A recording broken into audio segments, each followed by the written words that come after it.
क्या नाम है आपका? राजू। राजू, आप कंघी बेच रहे हो।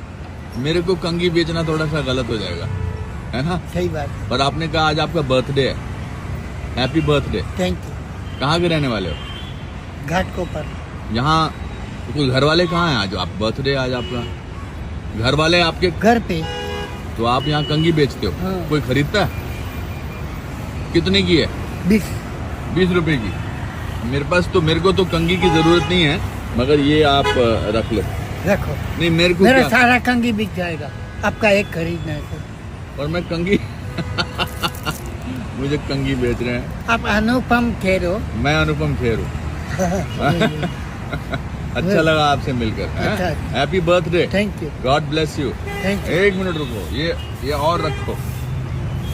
बांद्रा से पैदल चल के आया। हाँ, बांद्रा से पैदल चल के आया। हाँ, मेहनत करता है हम लोग। अरे वही तो सबसे बड़ी बात है।